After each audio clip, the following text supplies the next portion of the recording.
Soc na Magdalena Garzón i juntament amb 5 intèrprets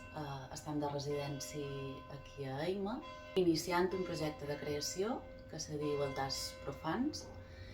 i aquesta és la primera trobada de tot l'equip. Llavors, aquests dies aquí el que estem fent és fer un treball de cos, pròpiament,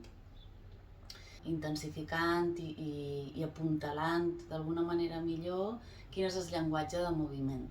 específic per a aquesta peça i amb un interès també de que hi hagi una part d'investigació per després, una vegada